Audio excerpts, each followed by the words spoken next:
First story, The Dark Beam, Stalingrad, 1942. It was the dead of night during one of the coldest, most unforgiving winters I've ever experienced. The kind of cold that cuts through your bones, leaving you numb to everything but the sound of your own breath. Stalingrad had become a hellscape, a city reduced to rubble, where soldiers from both sides huddled in trenches, trying to stay alive with whatever scraps they could find.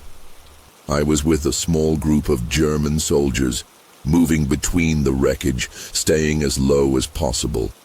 The air was thick with smoke. The distant rumble of artillery fire never seemed to stop. We hadn't seen much of the enemy in hours, but we could feel their presence, like shadows just beyond our vision. No one spoke much. There was nothing to say. Every minute felt like an eternity. Then, it happened. At first, it was just a faint flicker in the sky. Nothing unusual, just a light against the backdrop of the endless gray. But it grew, and it grew fast. A pinpoint of light, sharp and cold, hanging impossibly still above the city's shattered skyline. It didn't move like anything we'd ever seen. There was no sound, no engine hum, nothing that would explain it. The soldiers around me stiffened, their eyes widening, and for a moment I thought it was just me imagining things. But then the light shifted, expanding into a beam, brilliant and blinding. We were all frozen, watching it, as if hypnotized, not knowing what was about to happen. The light seemed to stretch down toward the ground, so bright it burned our eyes to look at it.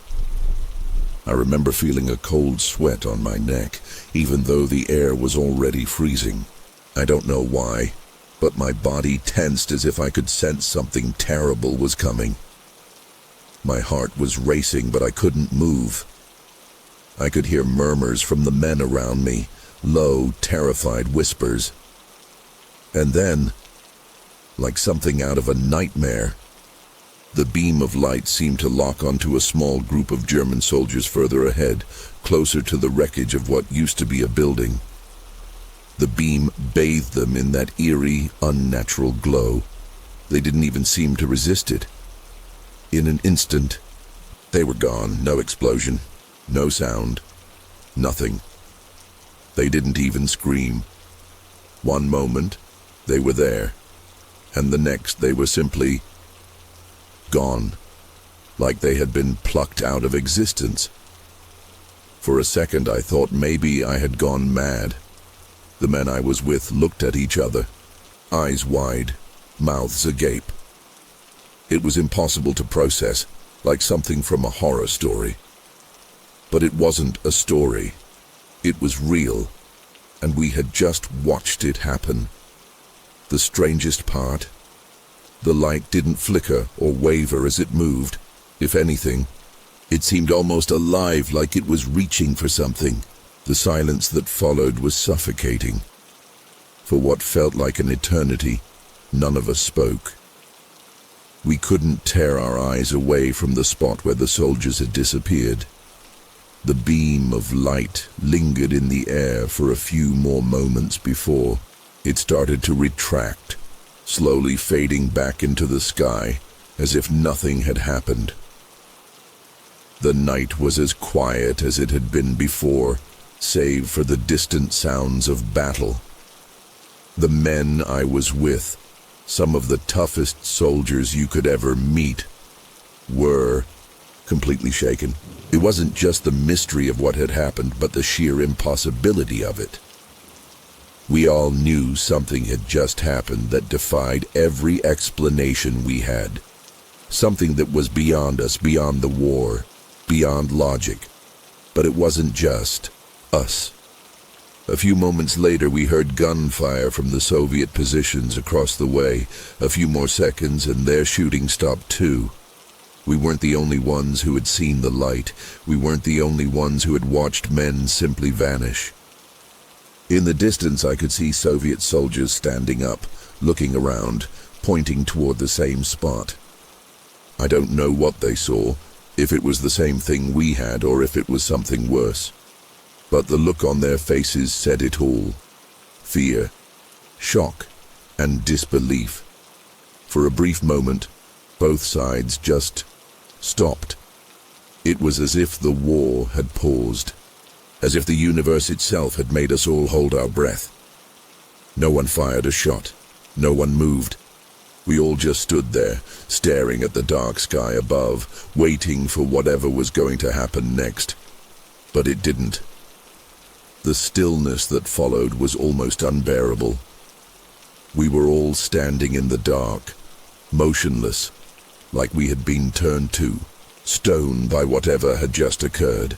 I could hear my breath in my throat, shallow and fast, but I couldn't tear my eyes away from the spot where the soldiers had vanished. The flickering light in the sky had disappeared, but the atmosphere had shifted in a way that I can't quite explain. Something had changed, something deep and unsettling. I remember glancing at my comrades, their faces pale and drawn, their eyes wide with disbelief. It felt like we were all in the middle of a dream, or maybe a nightmare. But the longer I stood there, the more I realized it was very real. We were no longer part of the war. We were just witnesses to something we could never comprehend. I wanted to speak, to ask what the hell had just happened. But no one was ready to voice the questions that were tearing at our minds. What had taken those men? Where did they go? And, most terrifying of all, why? No one dared to move for a long time, not even a whisper, as if any sound would shatter the fragile reality we had left. After what felt like an eternity, someone finally broke the silence. A German officer, trembling, muttered something about needing to regroup and move out, but no one followed him. We all stood rooted to the spot, like we were waiting for some kind of sign, something to explain the unexplainable. But nothing came. The night dragged on, the distant sounds of war returning gradually, like the world was trying to continue, as if nothing had happened. But it was impossible to ignore what we had seen. I remember the cold creeping deeper into my skin, not just because of the winter air, but because something about that moment had gotten under my skin in a way that I couldn't shake. It wasn't just fear, it was something far worse. A kind of primal unease that gripped my very soul. It didn't make sense. Nothing made sense. The rest of the night passed in a fog, and when we finally moved from our position, it was as if we were all in a trance, our bodies still on autopilot, our minds lost in the impossibility of what we had witnessed. I don't know how much time had passed, but by the time we made it back to the rear lines, the battle had resumed. But the terror that had gripped us wasn't gone. It lingered like a bad taste in the back of my throat. It wasn't until later, when I managed to speak to a few of the Soviet soldiers who had been in the same area, that I realized we had all seen the same thing. They described the light in the same way we had. The cold, unnatural glow, the beam of light that swept across the ground, and then the disappearance. Some of them claimed that they'd seen figures, shadows, move within the light. But when I asked them if they had seen anything else, something that could explain what had happened, none of them had any answers. They were as confused and terrified as we were. A few of them said they had been too far away to get a good look, but the ones who had been closer were just as shaken. Some of them even said they'd seen people vanish, exactly the way we had. I could see the fear in their eyes, and I realized then that we weren't just soldiers anymore. We were all just people, trying to make sense of something that defied reason, something that no matter how hard we tried, We couldn't explain.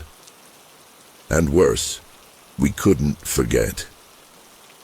I've thought about that night almost every day since it happened, and the more I think about it, the more it haunts me. What did we see? What took those men? Where did they go? I wish I had answers, but I don't. All I have is a memory that chills me to the bone every time I close my eyes. In the days that followed, the strangeness of what we had witnessed began to settle into something darker, something heavier. The battle continued around us, as if life and death were still at play. But my mind was stuck in that moment, stuck on the light, on the men who vanished. I remember trying to convince myself that it had to have been some kind of hallucination, some weird trick of the eyes from the exhaustion and the cold. But deep down, I knew that wasn't it. No one else seemed to be talking about it, but I could feel the same unease in the air. Even the officers, the men who had seen and done it all, seemed more distant, their eyes avoiding conversation. Maybe they didn't want to acknowledge what had happened. Maybe they couldn't. I don't know, but I couldn't escape it. I couldn't shake the feeling that there was something out there, something watching, something we had glimpsed but couldn't understand. I tried to go about my duties, tried to focus on the mission, but every sound in the night, every strange flicker in the distance, made my heart race. It felt like it was just a matter of time before whatever had taken those men would come back for more. The weeks dragged on, and the war raged around us, but I couldn't forget that night, and neither could the others. We spoke in whispers now, not about the light, no, that would have been too dangerous, but about the things we felt in the air, the tension, the weight. It was like a cloud had descended on us, suffocating us, making every move feel heavy, as if we were being watched from all sides. We couldn't explain why it felt that way, but it did. Even the enemy seemed to sense it. There was a strange shift in the air, like we were all just going through the motions, like we were living out some kind of twisted, inescapable dream. And the worst part, I started hearing stories. Small whispers from soldiers who had been on the other side of the battlefield. Soviet soldiers who had witnessed the same phenomenon. Sometimes even with more detail, more clarity than we had. They spoke of strange lights in the sky, of soldiers vanishing, never to be seen again. Some even claimed they had heard the soldiers' voices, faint and distant, echoing in the silence long after they had disappeared. I don't know if that was true, or if it was just fear running wild, but I know this. There was something in that light, something beyond our understanding, and it was watching us. Then, one night, months after the incident, I saw something that made everything I had experienced up until then seem insignificant. It was late, and I was alone, on the outskirts of Stalingrad, taking up a solitary post. The cold had finally begun to relent, though the air still carried an ominous chill. I had settled into the familiar silence, waiting for something, anything to break the monotony of my watch. And then it happened again, a flicker in the sky. At first, I thought I was imagining things. But no, it was real. The same unnatural cold light, hanging impossibly still, just like that first night. My heart dropped into my stomach.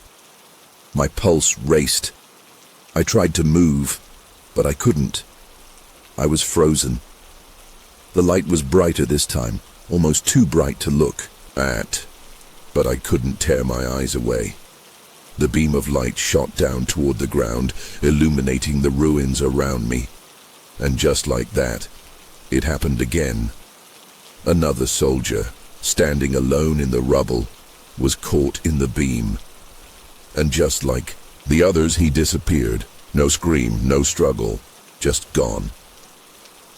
I was left standing there in shock, unable to move or breathe. My mind raced, but no thoughts could form. The world felt like it was breaking apart around me, and I couldn't understand why. Why were we being targeted? Why did this keep happening? And most importantly, who or what was doing this to us? The beam slowly faded, retreating back into the sky, and the moment it vanished, the night returned to its haunting silence. But this time, I wasn't alone in the silence. I could feel it, the presence, watching, waiting.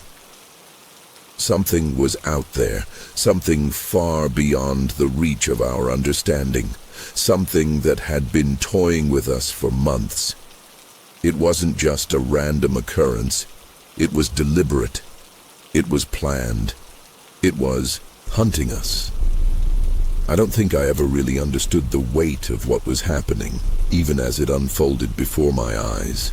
After that second disappearance, I couldn't focus on anything. I was no longer part of the war, no longer part of the conflict between nations.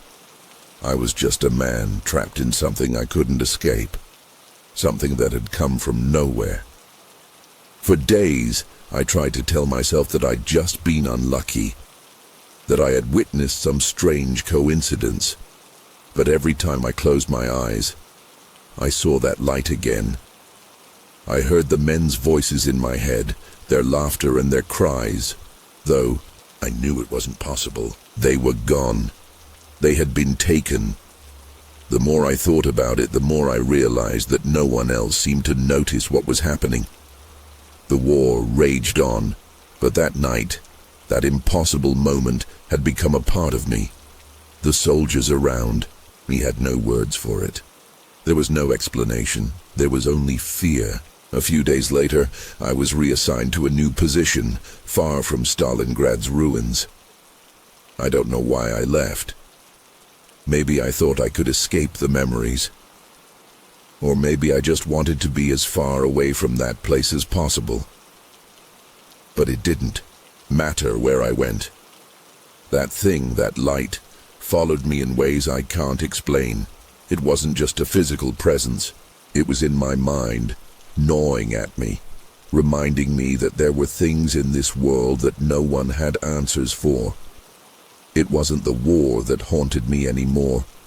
It was the unknown. The feeling that I wasn't safe, no matter where I went. I began hearing rumors from other soldiers in the months that followed, soldiers who had been on different fronts, soldiers who hadn't even been near Stalingrad. They spoke of similar phenomena, of lights in the sky, of men vanishing without a trace. No one ever talked about it openly. It was always whispered in dark corners, in hushed voices. But the more I heard, the more I realized that whatever had happened in that battle, whatever had taken those men, was bigger than all of us. Years have passed since that night, but I still carry it with me.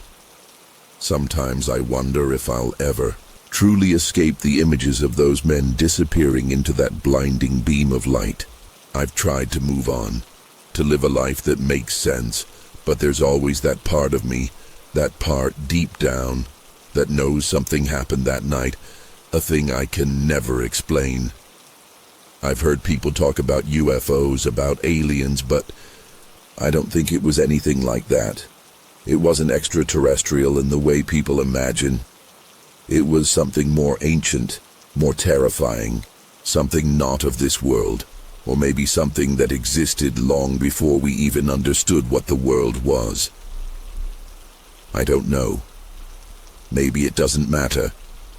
But the fear that was seeded in me that night, the fear of something greater than us, something watching from the shadows, that fear never left.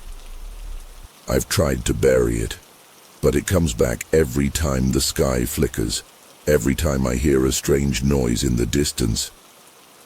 I don't know what took those men, and I don't know why it chose to show itself that night. But I do know this. It's still out there. And maybe one day it will return. The worst part? I still don't have an answer. The soldiers I was with that night, the Soviet soldiers I spoke to, they're all gone now. The memories have faded for most of them, erased by time and war. The only thing I have left is that night, that light, the men who vanished, and the strange, unsettling feeling that I'm still being watched. Every now and then, when I'm alone, in the dark, when the wind howls through the cracks of the building I live in, I feel it again. That same eerie presence, lingering just outside the corner of my vision. It's been years and I've tried to put it out of my mind, but I know it's still there, watching, waiting, and maybe one day it will find me again. I don't know when or where or how, but I know the terror of that night never really leaves you. Once you've seen it, once you've felt it, that darkness, it stays with you, gnawing at your soul, even when the world moves on. And maybe that's the worst part of it all. I don't know why I'm sharing this now or if anyone will believe it. Honestly, I'm not even sure I believe it anymore. But I can't shake the feeling that someone, somewhere, might have had a similar experience. Someone who saw the same thing I saw. Maybe I'm not the only one. Maybe the truth is out there, hiding in the shadows. I don't know, but I can't keep pretending like nothing happened. I can't keep pretending I didn't see what I saw. I just wish I could forget it. But I can't. That night, those moments, they're burned into me, and I don't think I'll ever escape them. Whatever it was that took those men, whatever it is that still watches from the dark corners of this world, it's out there. And we're all just waiting for the next time it chooses to show itself. Because we all know now that it will, and when it does, nothing will be the same. Second story, the commander who returned. Different. Gulf War, 1991.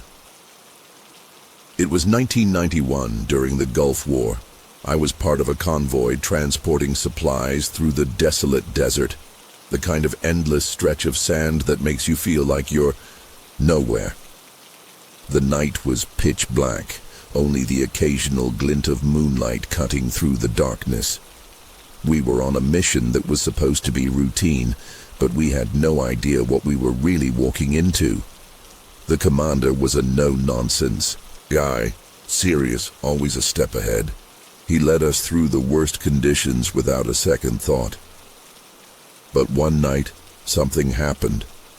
Something I can't explain, and I still don't understand. It was late, too late for anything good to be happening. We were approaching a staging point when suddenly, out of nowhere, this blinding light enveloped him.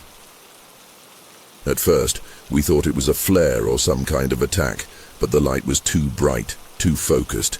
It wasn't like any light I had seen before.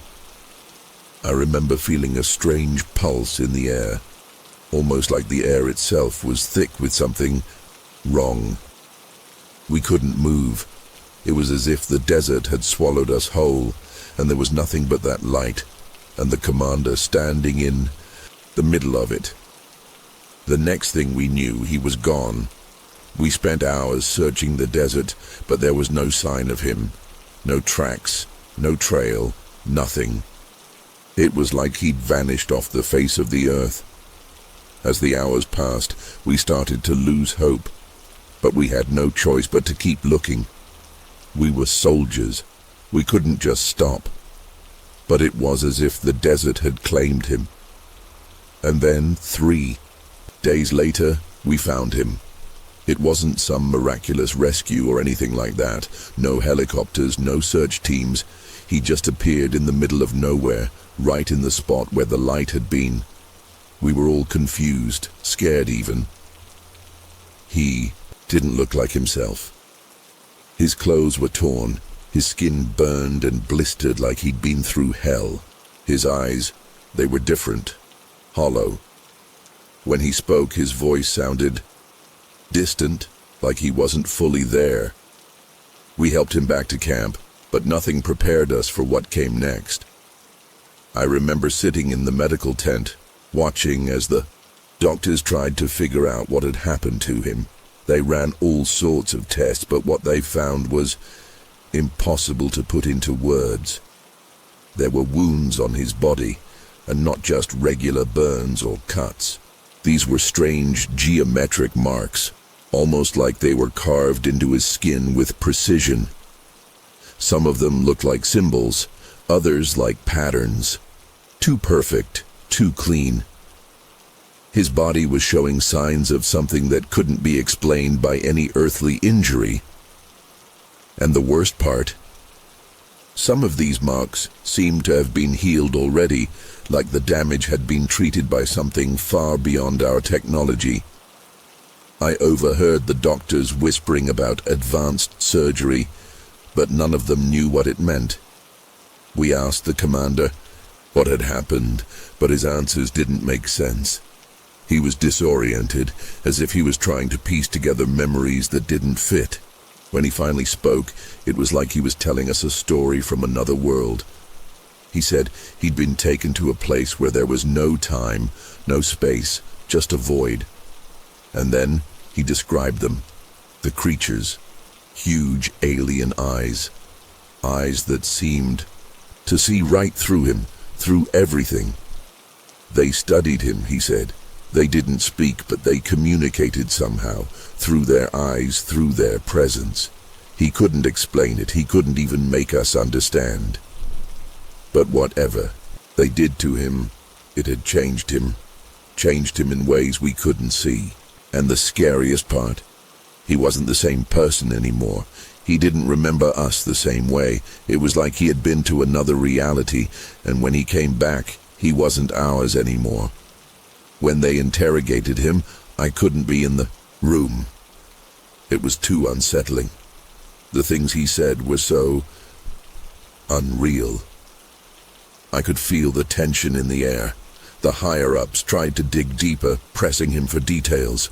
They wanted to know everything, how it happened, when it happened, what happened during those 3 days. But the commander couldn't give them clear answers. He said time didn't exist where he was, that it felt like days and seconds were, just a blur. He mentioned a sterile clinical environment. Not like any hospital, though. He couldn't explain it properly, just that there were no windows, no doors, just this flat, featureless space. And in that place, these beings with eyes that were too big for their faces studied him, poking and prodding, examining him in ways that made him feel small, insignificant. He couldn't even recall all of it, just flashes of their faces and the overwhelming sense of fear that choked him. At one point he stopped speaking, his eyes distant, and I remember the room falling silent, the only sound being the buzz of the fluorescent lights. I can still hear it in my head sometimes. His story didn't sit right with me. I wasn't sure if it was because I didn't want to believe it, or because deep down, something about it rang too true. The men who had been with him, who had seen him disappear, felt the same unease. But they wouldn't talk about it. They had their orders to stay quiet, and I guess we all followed suit. We were soldiers, after all. We didn't question, we didn't ask, we just did what we were told. But the whole thing felt off. The way he acted when he came back, he wasn't the same person. He didn't talk the same, didn't look at people the same way.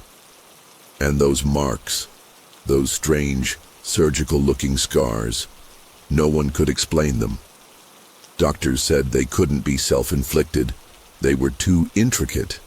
It was like he had been operated on by something with knowledge far beyond human understanding. And whatever it was, it had left its mark on him, not just on his body, but on his mind too. I saw him once after that, about a week later, and he wouldn't even look me in the eyes. He had this distant, far-away look, like he wasn't here anymore. It wasn't long before the rumors started. We all knew the brass was doing everything they could to sweep it under the rug. The whole thing was too much of a mess, too unbelievable for anyone to take seriously. They even went so far as to say it was some kind of heat stroke or stress-induced hallucination. But I knew it wasn't that simple. I saw the way he looked at the sky sometimes, like he was waiting for something to come back. We all tried to forget it, tried to pretend it didn't happen, but it stayed with me. Every time I closed my eyes, I saw that light again. The same blinding, pulsing light that had surrounded him, and I couldn't help but wonder, what if he hadn't just disappeared? What if they had taken him somewhere else? Somewhere no one could ever reach? I haven't spoken to him since. He was reassigned to another unit, and I don't know where he is now. I don't even know if he's still alive. But sometimes, when I'm alone in the desert at night, I feel it again. That strange, unsettling presence, like something is out there watching, waiting. It's been years now, and I still can't shake the feeling that there's something bigger going on. I try to tell myself it was all some weird mix of stress and exhaustion, a result of the heat and isolation of war. But I know that's not true. When I remember how he looked when he came back, it's like there's a piece of me that refuses to let go of what I saw. There are nights when I lie awake, my mind drifting back to that moment in the desert. I can still picture the light, bright as the sun, yet cold, like it wasn't even from this world. And the sound of his voice when he came back, like he was speaking through a fog. I can't explain why, but I feel like he didn't just return to us. Whatever happened to him, whatever was done to him, it didn't just leave him physically scarred. It left something deeper, something that's still with him. And when I think about it, I'm not sure if I even want to know what that something is. I've tried looking for answers over the years. I've read about other encounters, about the unexplained disappearances, the strange lights in the sky, but nothing matches what I saw. Nothing compares to the feeling that settled deep in my chest when he vanished, and then when he returned. Different, distant. I know the military buried it. They covered it up like it was just another casualty of war, just another thing that didn't fit the narrative. But I can't forget. I can't forget the fear in his eyes when he told us about the beings. I can't forget the way his hands shook when he mentioned the symbols on his skin. And I definitely can't forget the way he stared off into the desert after it all happened. Sometimes I hear stories of other soldiers who've had similar experiences, but they always end up being brushed aside, dismissed as insanity or stress. No one ever talks about the truth. No one ever talks about the possibility that maybe, just maybe, we were never meant to know what happened out there. Sometimes I wonder if I'm losing my mind, obsessing over it this way. But then I remember the look on his face, the things he said, and I know deep down that whatever it wasn't something we were ever meant to understand. I don't know if the commander ever told anyone else what happened to him. I don't know if he even remembers it clearly, but I know this: there's something out there, something that can take a person, tear them from the world we know, and then return them different. I don't care how many people dismiss it. How many times I tell myself I was just imagining things. What we saw that night, it was real. And to this day, I can't look at the night sky the same way. There's something out there, something watching, waiting, and one day, it might just take someone else. It might just take me. I guess that's why I'm sharing this now. Not because I expect anyone to believe me. Hell, I wouldn't believe it myself if I hadn't been there. But I need to get it off my chest. I need to share it with someone who might understand. Someone who's heard the whispers about things. That can't be explained. I don't know what happened to that commander or why he was chosen. I don't know why the desert swallowed him or why he came back so wrong. But I know one thing for sure. Whatever it was, whatever took him, it wasn't human. And it's out there. Somewhere. Waiting. I can't explain it, but I know it's the truth. It's the kind of truth that will haunt you for the rest of your life. You can't unsee it. You can't forget it. And once you've experienced it, there's no going back. You'll always wonder if the same thing could happen to you if you're next. And that fear, that lingering dread, it never really goes away. I never expected to talk about this again. It's been so long, and yet sometimes the memories still hit me like a freight train.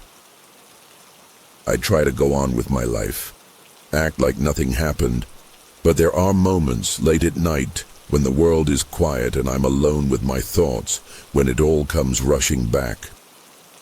I still see that light, still hear the hum of the air, still feel that prickling sensation that something was just wrong.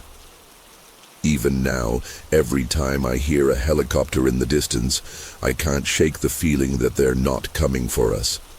They're coming for someone else. Maybe even me. I don't know.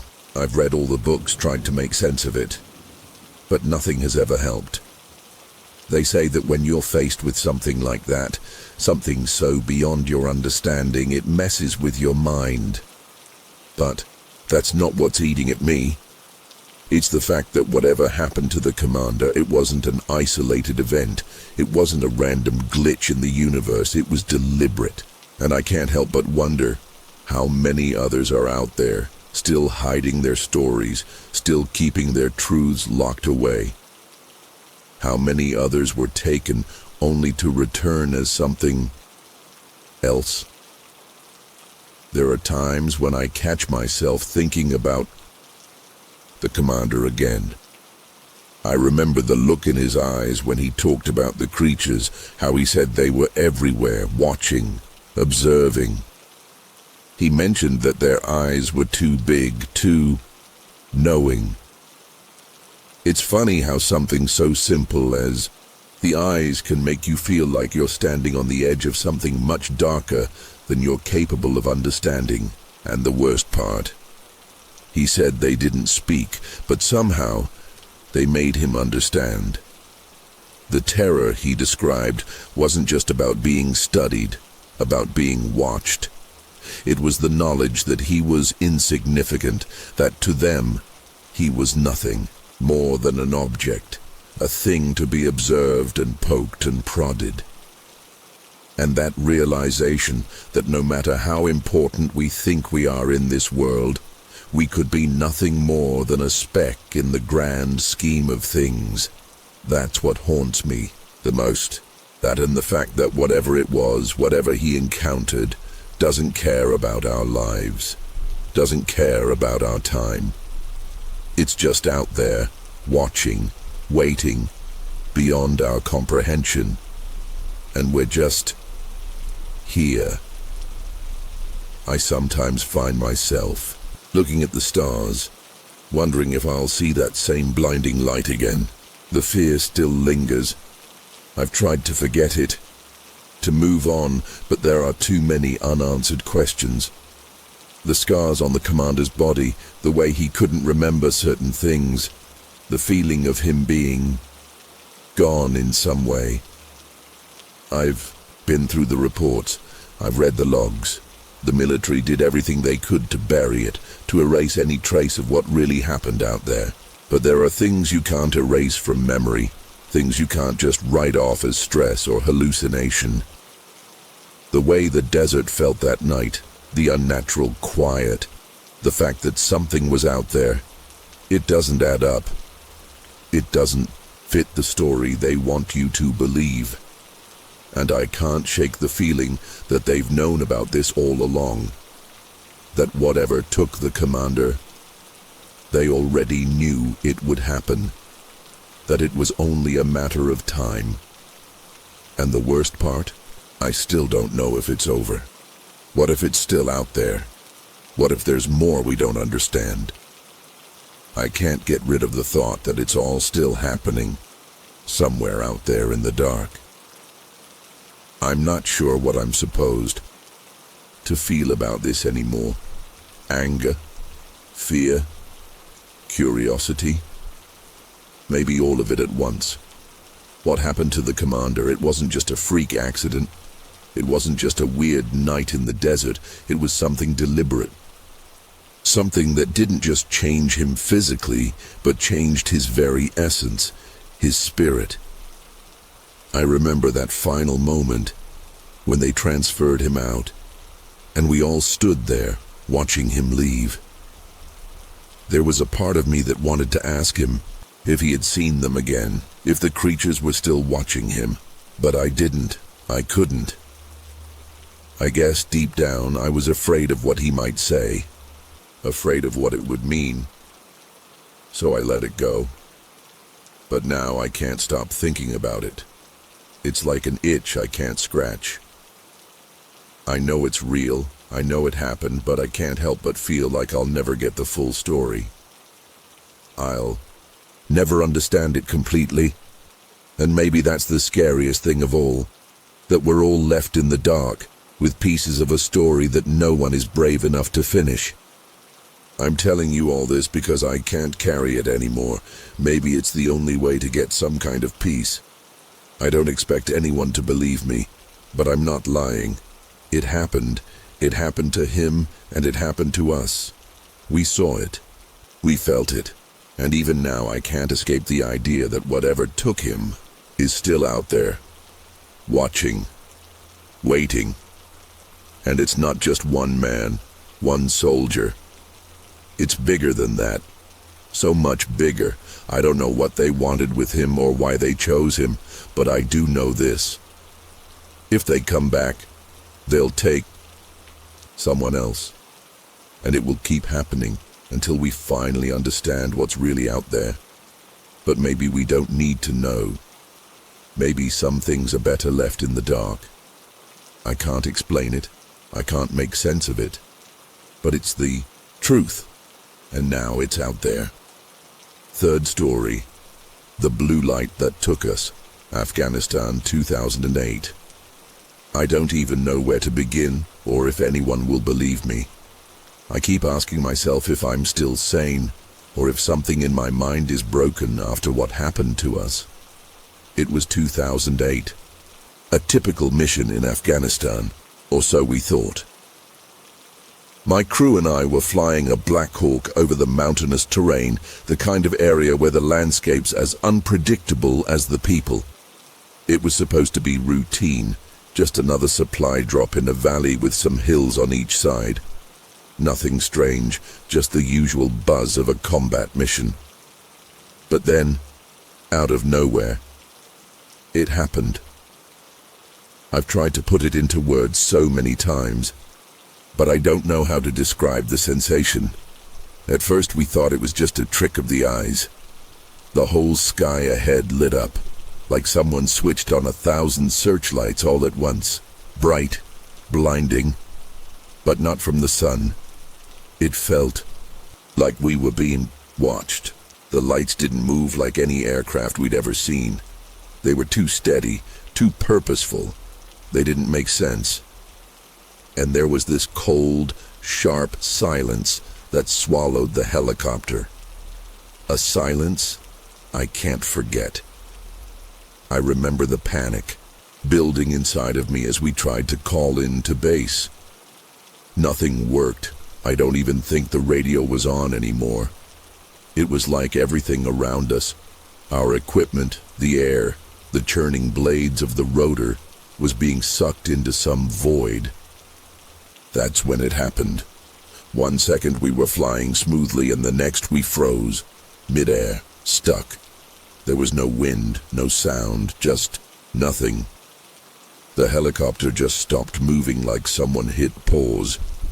We were hanging there in the sky as if we'd been caught in a net.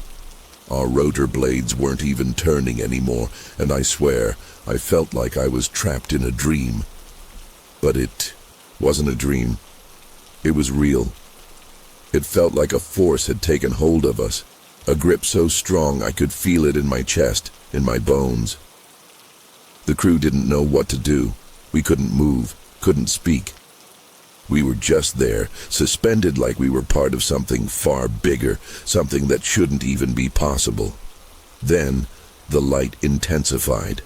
A blue beam, so pure it almost looked unreal. It shot out of nowhere and engulfed us. I tried to look out the window, but all I saw was this unnatural, glowing blue haze. We could all feel it, this pressure, like a weight pushing on our bodies, but not in a physical way. It was more like being sucked in from the inside out, and that's when I blacked out. It wasn't like losing consciousness from exhaustion or injury. It was more like being shut off, like a light switch turning everything dark.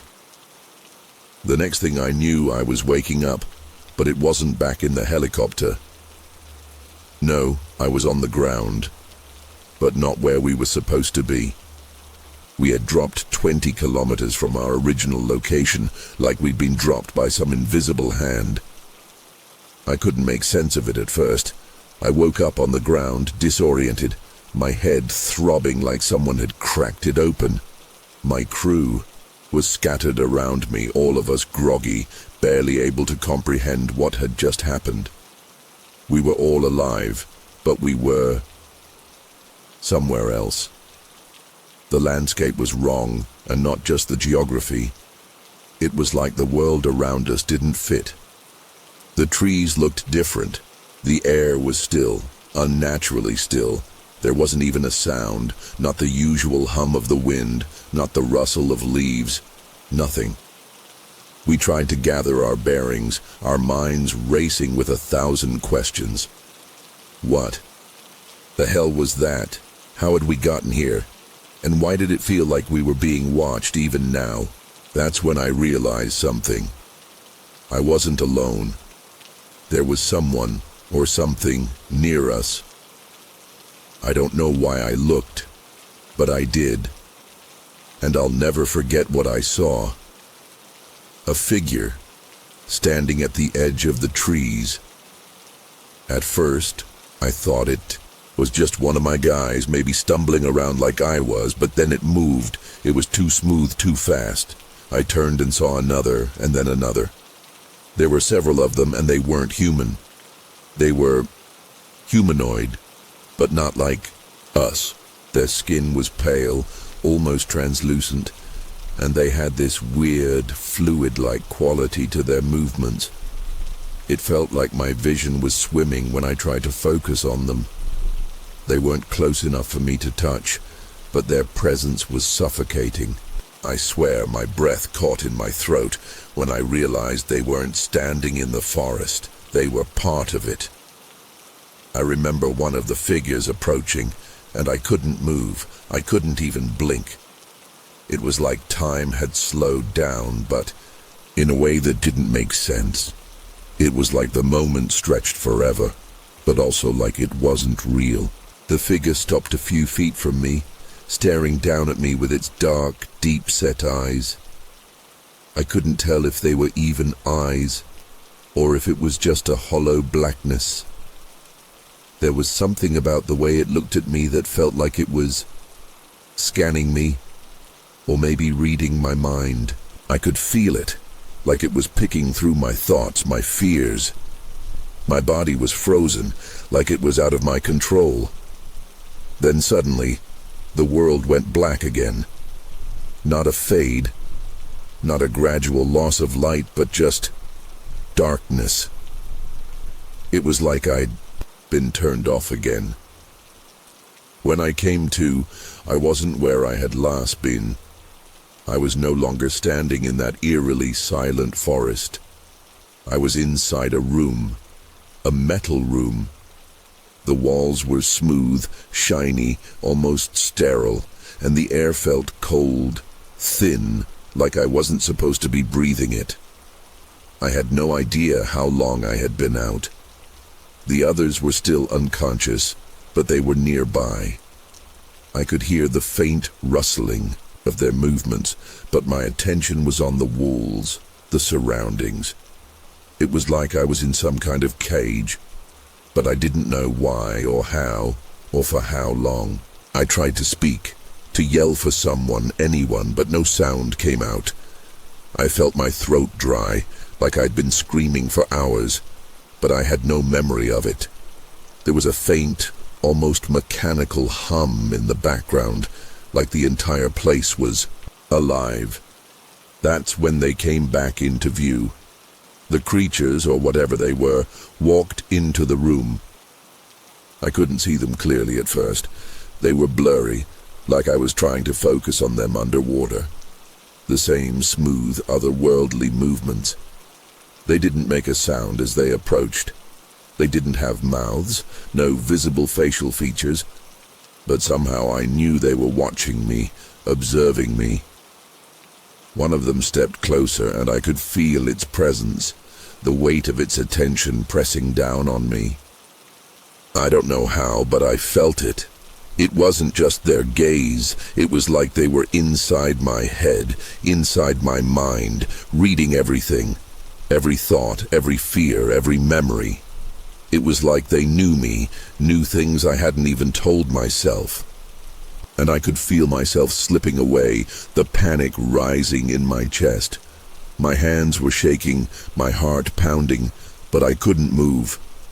The next thing I remember, I was back in the helicopter, or at least in what I thought was the helicopter. It was no longer floating in the air. It was resting on the ground, and everything looked wrong. The mountains were distorted in the distance, the colors too bright, too sharp, like I was looking through some kind of lens that made everything seem unreal. But the strangest part, the crew was gone. There was no one with me. I called out, but no one answered. The silence was unbearable. I tried to stand, but my legs were weak, like I hadn't used them in days.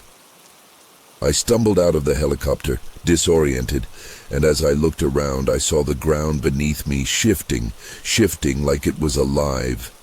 There were no signs of anyone or anything, no vehicles, no structures.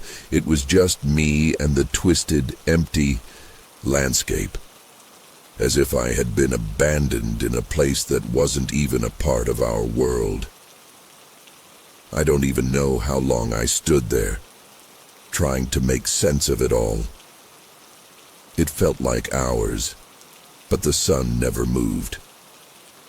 The sky stayed the same, an unnatural shade of gray, like it was trapped in some perpetual state of twilight. I kept thinking I was losing my mind. Was this some kind of hallucination? Some side effect of whatever happened up there? But it didn't feel like that. It didn't feel like anything I'd ever experienced. This wasn't some trauma-induced dream or trick of the mind. It was real. I knew it was real. I could still feel it. The weight of those creatures' eyes on me, the cold, sterile room, the strange humming sound. It was like they were still there, watching, waiting for me to understand something.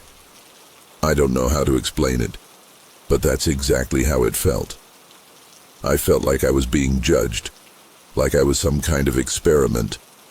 I wasn't supposed to be in that place, and whatever had happened to me wasn't something they were just going to let me walk away from.